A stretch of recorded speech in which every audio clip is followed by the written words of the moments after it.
pagkatapos ito i-move para talakayin. And tama si Senator Pangilinan, sa Lunes pa po yun, Madam President. Salamat, Madam President. Madam President, without giving meaning to anything, ito pong mahirap kasi kung wala po tayong legal background dito. Kaya sinasabi ko na nga po. Yari. Yan ang problema pagka walang legal background, Risa. Eh, sinasabi ko sa iyo eh.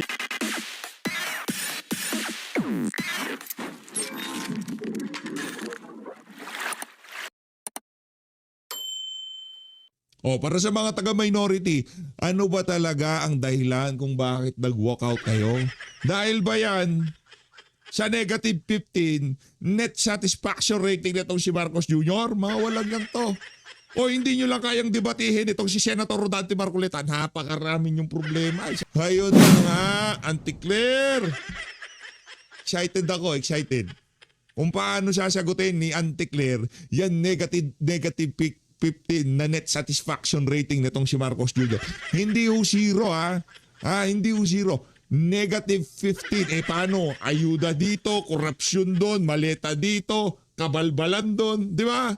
Yan ang ginagawa kasi ng Malacanang ngayong mga panahon na to. Panggigipit sa kalaban sa politika, kakasuhan si ganito, palulusutin si ganyan, hindi kayang pauwiin itong si Zaldico, pinapadala sa dahig Netherlands si Senator Bato de la Rosa. Yan na sinasabi ho natin dito sa PH Update. Nakabantayan sa bayan ng Pilipino sa mga kaganapan na yan. Kaya kung iniisip ng mga bangag sa Malacanang, hindi sila binabantayan ng ating mga kababayan. Ba nagkakamali ho sila? At yang negative 15 net satisfaction rating na yan ho ang nagbabalita sa atin na talagang sukang-suka na ang sambayan ng Pilipino dito sa adik na to. Ika nga nito si Amy Marcos. Rekta ho tayo kay hindi si Senator Marcoleta, si Marcos Jr. Ika nga nito si ni Amy Marcos. Game. Madam President, I would just like to reiterate Bakbakan for the record the madugo. proposal to amend Rule 14, Section 41, Yan. Senate Session. The proposal, Madam President, is by way of an additional paragraph, Section 41C, after Section 41B of Rule 14 of the Senate Rules, which will state as follows.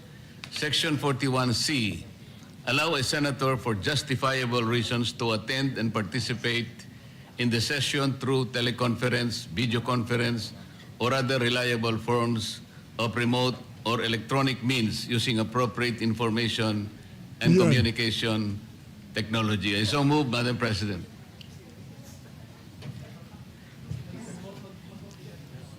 Ano na? Nako, ito na ho sinasabi ko eh. Matindi-tinding debatihan ito.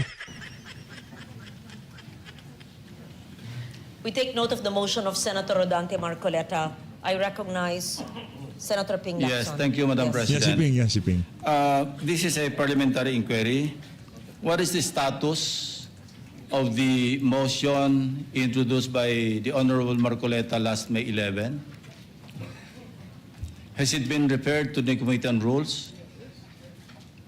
I am told that it's been referred to the Committee on Rules, Majority Leader. Okay. Yes, it has been referred to the Committee on Rules, and that's why in this particular deliberation, the Committee on Rules is giving it back to the floor for plenary action, Madam President. Thank you, Mr. President.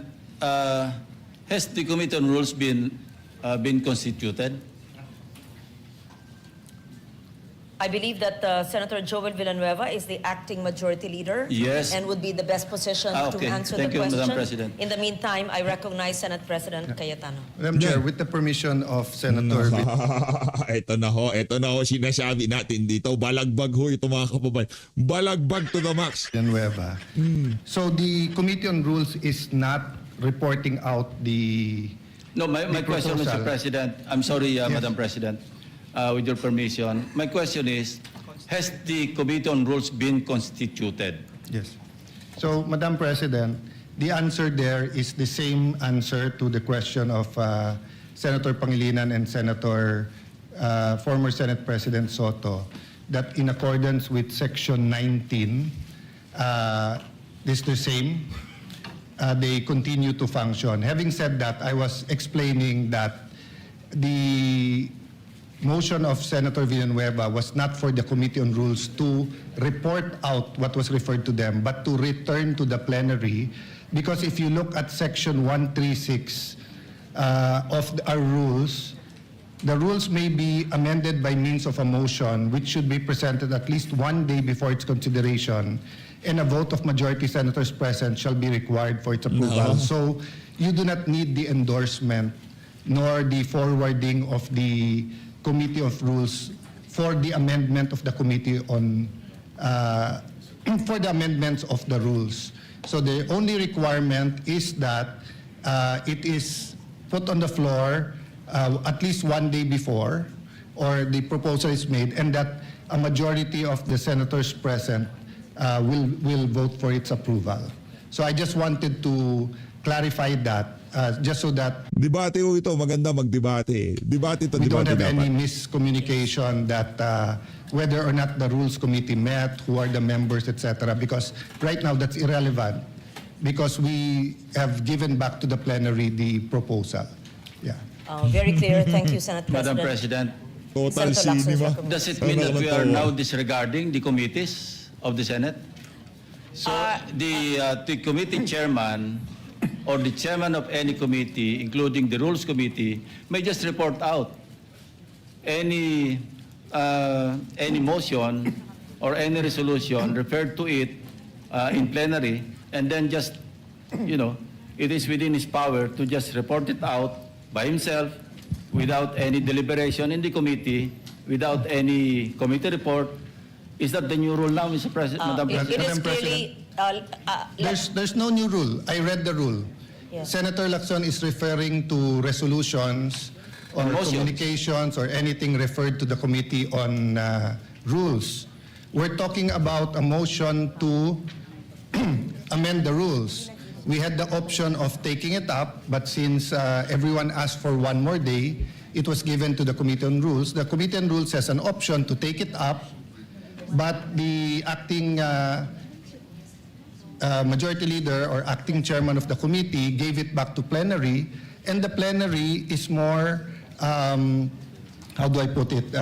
Supreme. Supreme, thank you, Senator Lacson, over the committee. So we didn't disregard the committee. It is our choice from the start whether we want to give it to the committee or not. So when we give it, so for example, I have a motion now to to extend the session to June 12 instead of June 5. That could be given to the Committee on Rules, or upon coordination with the House, the plenary can decide it directly, or we can give it to the Committee on Rules, and after he talks to the House of Representatives, he can even report it out, or he can easily, legally, morally, just say that I am tossing it back to the plenary, which is what's happening today. So Thank it's you, not a Madam new President. rule. That is assuming that there was no referral. But in this case, and I'd like to invite the attention of the body to journal number 62, dated May 11, 2026. And if I may read the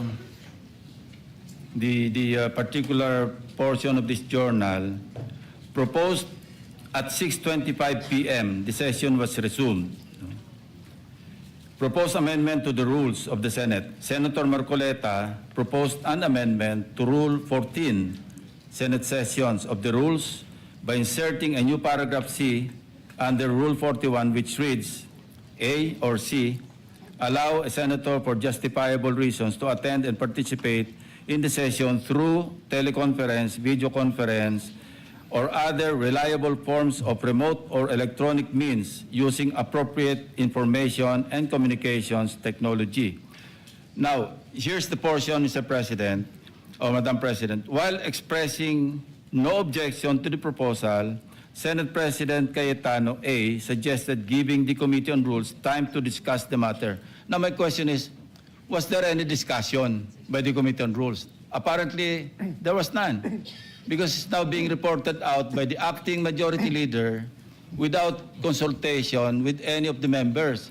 And by the way, Madam President, wala pang Committee on Rules eh.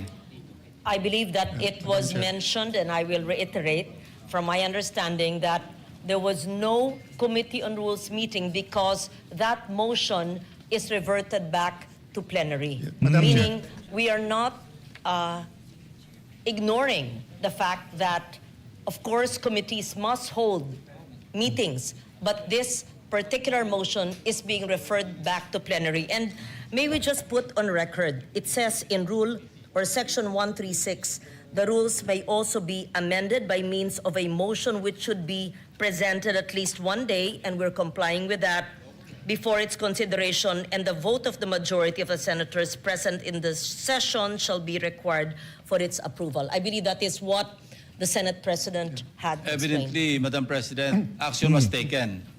And the action was to refer it to the Committee on Rules since the position of Majority Floor Leader was vacated.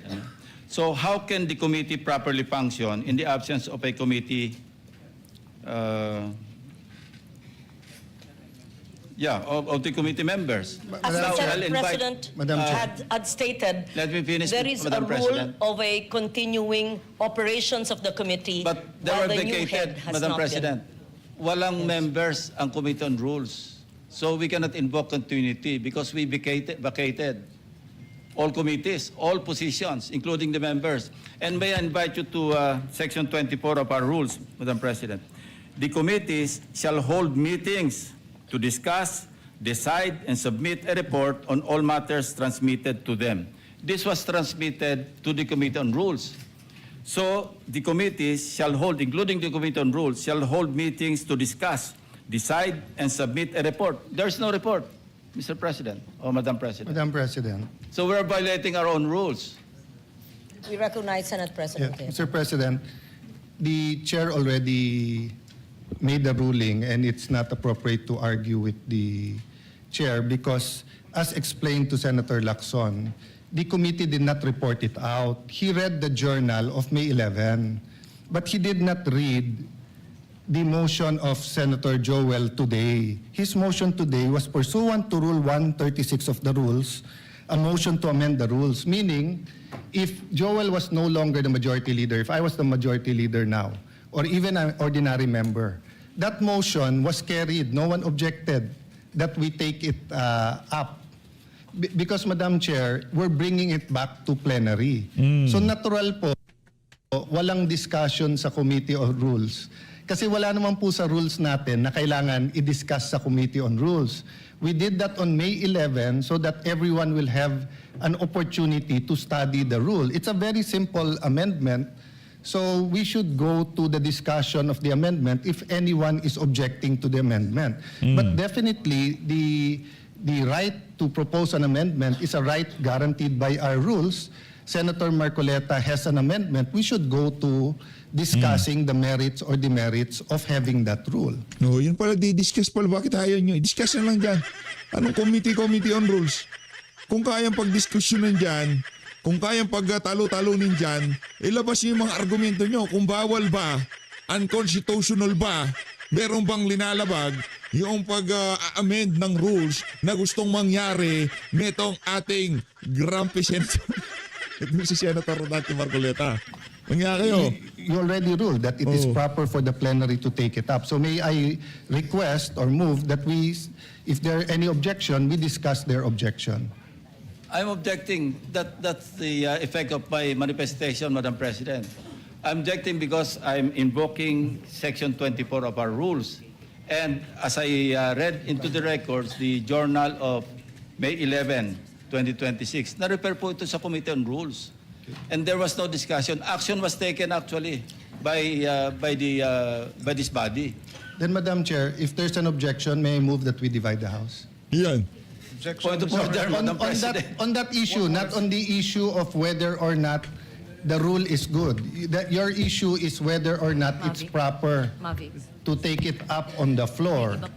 The position of the majority is that there's no rule being violated. So we will vote. The presiding officer has already ruled, but the gentleman continues to object. So we have to vote on it. We're not voting on the amendment yet. We're voting on whether the amendment is proper or not. Yes, interjection, Madam President. Yes, Minority Leader, Senator Soto. we will have to support that resolution or thinking of Senator Lacson, which is we did not constitute the Committee on Rules. So what are we discussing right now? I suggest that we constitute the Committee on Rules and discuss it there. How do I know this? Ako minority leader hindi ako member ng rules. Ex officio Tumawag ba? Hindi. Ano to? Binabraso? Point of order, Madam. Okay. Ayaw nyo ba yan? Ginagawa nyo rin lang naman. Binraso nyo ang hearing ng Blue Ribbon. Hinostage nyo yung hearing ng Blue Ribbon. Nung ginagawa nyo, okay lang. Ay, hindi ko sinasabi ginagawa ng bagong majority. Divide natin ang House. Divide natin ang Senate. Hatiin natin sa dalawa. Mga siraulo at yung mga para sa sambayan ng Pilipino. Chairman. Where in the rules does it say that an amendment has to pass the Committee on Rules? Section 24, Madam President. Anong sabi po sa Section 24? The committee shall hold meetings to discuss, decide, and submit a report on all matters transmitted to them. Madam And this- Chairman, that's thank not you. the rule. The rule Yes. is 136. 136. Can you So- please, for the third time, may we request the Senate President to read into the The record rules Rule may be amended 136. by means of a motion which would be presented at least one day before its consideration, and the vote of the majority of the senators present in the session hall shall be required for its approval. So I respect their objection. But how do we determine objections in this Senate? We vote. So if there is an objection, they have already explained their position. We have explained our position. I move that we divide the House, Madam Chair. May I, Mr. President? We are several members of the minority here, and only Senator Lacson has spoken. Why are we railroading this process, Mr. President? I have a Chair. number of issues that I'd like to raise regarding this motion, Mr. President. They are citing Section 136, assuming, for the sake of argument, that their position is correct. The second paragraph, Mr. President, says the rules may also be amended by means of a motion, which should be presented at least one day before its consideration. We submit, Mr. President, that the earlier motion that was entered or was referred to the Committee on Rules. This is a new motion, Mr. President. correct. And therefore, we have to take consideration of the one-day requirement before we can act on it, Mr. President. And that should be, if not tomorrow, because we don't have any session tomorrow, that should be on Monday, Mr. President. Again, let me reiterate. The rules may also be amended by means of a motion, which should be presented at least one day before its consideration. We submit that the motion that was mentioned Natotorete na to. Magdilig ka na lang kasi ng pechay. Ito talaga si Kiko Mamayang gabi, sabay kayo nitong si Sharon, no? Itong pichay mo, didiligan. Sharon! Nung kayo, hinostage nyo ang hearing sa Blue Ribbon, binraso nyo, kailangan pumirma pa bago magtuloy-tuloy ang hearing. Ito rules lang, nag-iiyakan kayo. Mga hinayupak na to. Kakapal na mukha last nyo. May 11 was referred Yes. to the Committee on Rules. Oh, This iyakin. is a new motion, Mr. President, that is being presented on the floor, which requires that it be presented one day before it is considered. And therefore, we have to consider this motion on Monday, Mr. President. Madam As President. explained by the acting majority leader, the motion of Senator Marcoleta has been brought to the plenary, and Referred. both the majority and the minority had mentioned Rule Section 136, and it says that the vote of the majority of the senators present in session shall be required for the Madam approval. President. I believe that this rule has been mentioned more than 5 times. Madam President. I may- believe also that the interpretation of the rule is different. So I take note of the manifestation of Senator Pangilinan. may, Mr. President, if I may just continue, Mr. President. All in previous Senator If we- Lacson if- actually has the floor. Yes, with I the still have permission the of floor, Senator yeah. Lacson. Senator Lacson has the floor. But May when- we continue with the manifestation of Senator Lacson, Bida-bida kasi itong si Boy Pichay, pambihira talaga. and then after him, he will yield to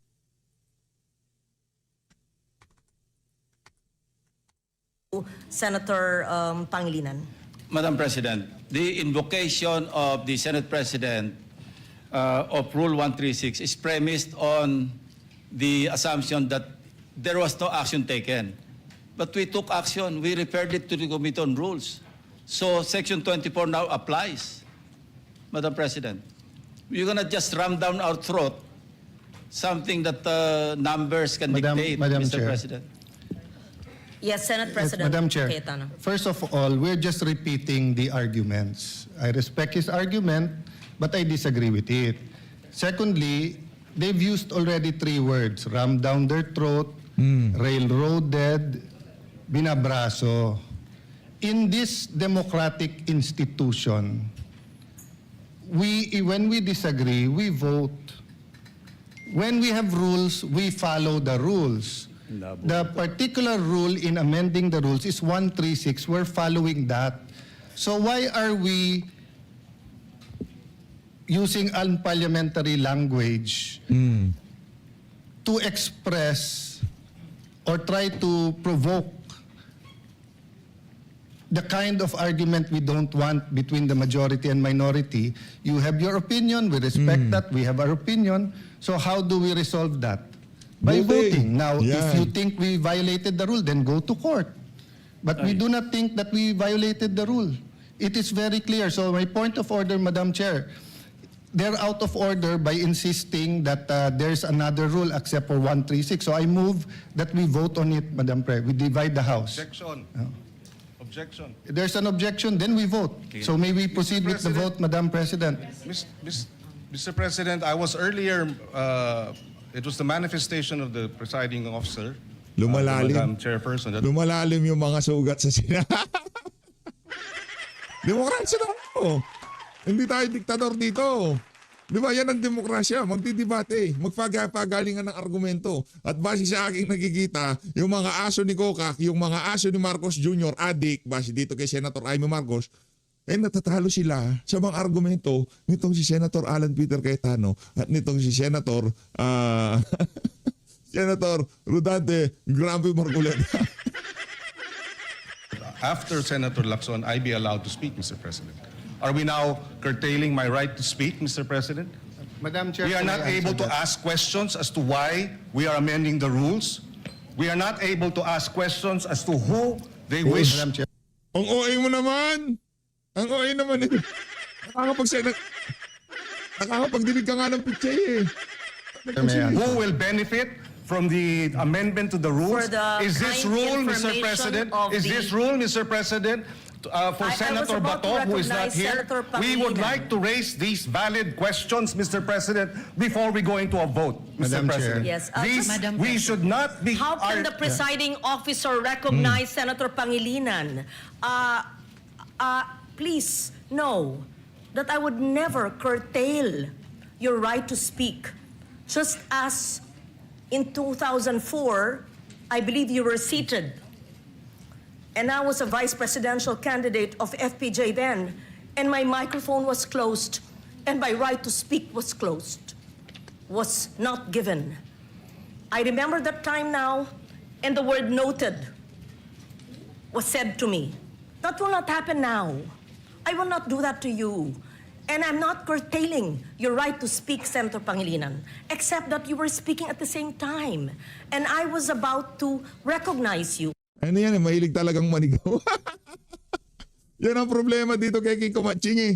Yung tipong akala nyo talagang meron siyang pinaglalaban eh. Kayo dyan sa minority, yung mga agenda nyo, kanya-kanya na ngayong mga panahon na to. Kumbaga, kung ano man ang usapin dyan sa Senado, kanya-kanya kayo ng agenda. Meron para doon sa mga kumita sa flood control, yung mga di umanong direktang kumita. Meron naman dyan iba, gusto nilang pumwesto sa 2028. Kaya pagkatapos ng lahat ng to, magkakalaban kayo. Pero itong mga nasa majority, ang ating sigurado dito, kapakanan ng sambayan ng Pilipino, ang kanilang itinataguyod dyan sa Senado. Oh. Because Senator Lacson had the floor. Thank you, Madam President, for So that I just wanted to be clear on record because I If recognize you're being emotional, but it will go on Senate record that the presiding officer was curtailing your right to speak. I would never do that. And I would not do what I experienced in 2004 in the House of Representatives in the canvassing of the votes then. Mr. President. Thank you. Madam President, with due respect, Mr. President, I was not referring to the Madam presiding President, officer. Yeah, I'm yielding the floor to Senator Pangilinan. Yes, thank you. you, Senator Lacson. We recognize Senator Francis Pangilinan. Yes, Mr. President, and allow me to clarify, Madam President. I was not referring to the presiding officer in terms of the curtailing of my right to speak and to raise questions, Mr. President, because it was the Senate President who was moving to divide the House, Mr. President, without sufficient debates. Mr. President, this is the first time I'm going to experience this in a long time wherein debates are now being curtailed because there's a Since you're motion not to being divide the House. curtailed, we would like to hear your objection to the motion. Thank you. Mr. President, there are a lot of questions that have to be Tanong. raised as to why this amendment to the rules is being undertaken at this time. Precedent provides, Mr. President, that when we amend our rules, we do so by way of resolution. We do not have that resolution now. In fact, Mr. President, a total 48 amendments of our rules all went through resolutions. This is the first time after 48 amendments, Mr. President, that we do not have a resolution so that we can Point of vote order, Madam Chair. and amend the rules properly, Mr. Yeah, President. point of order. Point of order takes Yes, precedence. Senate President. Point of order takes Yes. precedence. First over of all, everything else. I hope we learned our lesson. Senator Pangilinan already apologized to Senator Padilla, then now you're shouting at us. No? No, the record will show, nakatape naman ang taas-taas ng boses nyo Di ba? Naninigaw. You were shouting at kaya nga hindi magkarinigan. Now, what's my point of order? Yan si Kiko mahilig talagang manigaw. Hindi ko alam, paano nasisigmura ni ano to, di ba? Naninigaw We are not discussing the merits yet of the amendment. No one's curtailing your rights because wala pa tayo dun Ang pinagbobotohan natin ngayon, kung pwedeng i-take up sa floor o hindi. Yun ang itina-take up natin. And the arguments have already been laid out. And Senator Pangilinan and I were together in 2009 where we had debates here where Senator Enrile did not even allow amendments. And then we voted. It depends on every issue, Madam Chair. There's no specific rule of the amount of time. I was asking the gentleman about certain issues in one resolution. He refused nga for further interpellation and said it's time to vote. They were the majority. So, Madam Chair, we're here. We're willing. Senator Marcoleta is ready to take questions. Ang pinagbobotohan lang po natin ngayon, simple lang. Whether or not we can take, whether or not the proposal to amend the rules is in order. Yung pa lang yung specific amendment, sino magbe-benefit, paano magbe-benefit, etc. We support the right of Senator Pangilinan to ask questions, pero wala pa tayo dun So, again, may I raise the previous question, Madam Chair, the point of order, the parliamentary reason. Go ahead. Be given the right to Madam speak. I am the President, movant kanina pa here. po ako nakatayo dito at I need to nagtataas ng speak kamay. because I am the movant. Senator Madam Bredante President. Marcoleta. Thank you, Madam And then we President. hear Senator Risa Ontiveros. Thank you, Madam and Senator President. Problema Wag- natin, wag- Madam wag- President. The Senate Nagwawala na dito si Risa.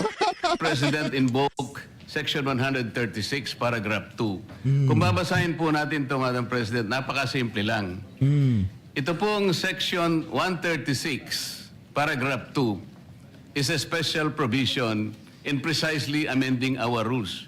In Section 24 po, this is a general rule.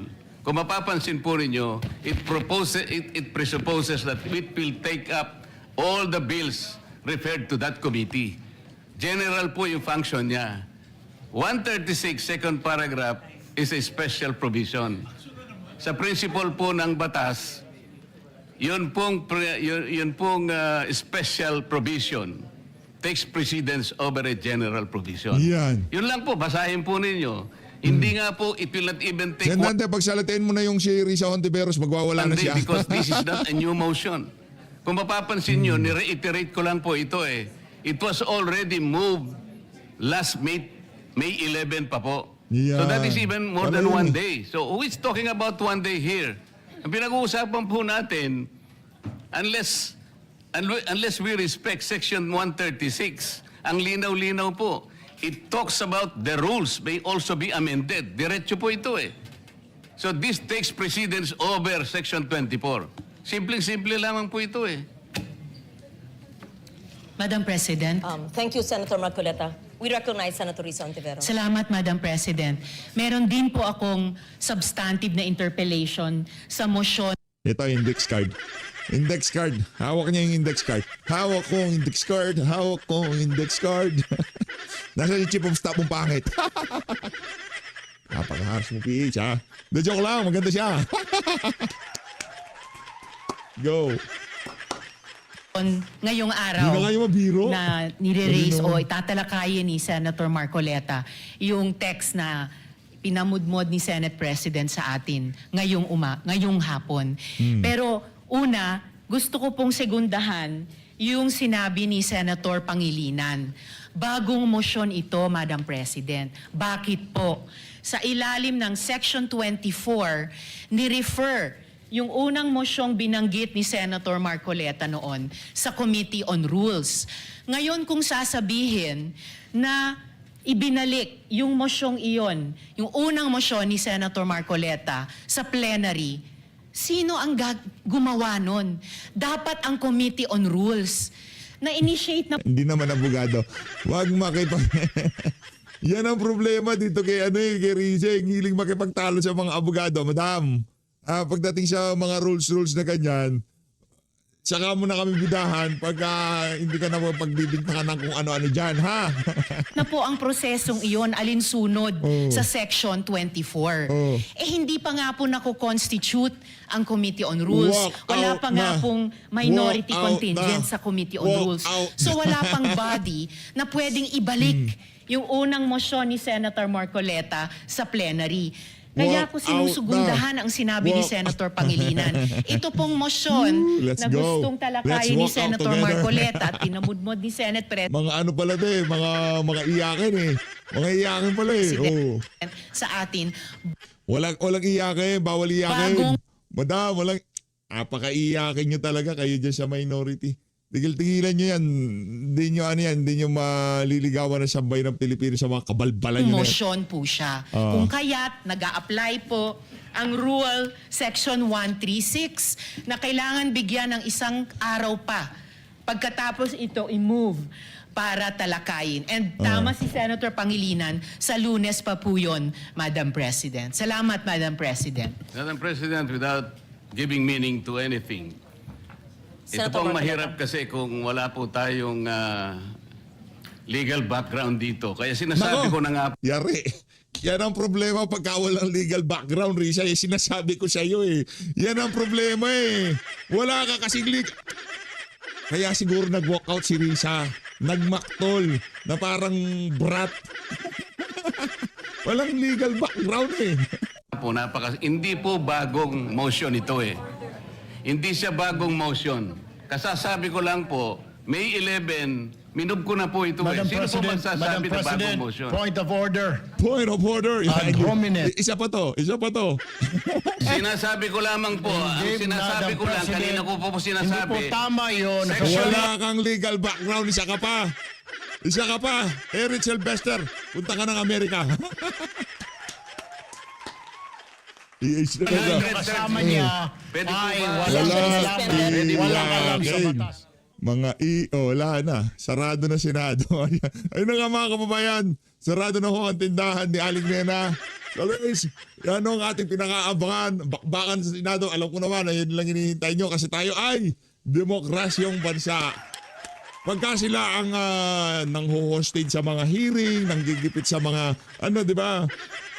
Ayan, rules yan. Dapat sundin natin. Pero pagka sila na napunta doon sa sitwasyon, adominin.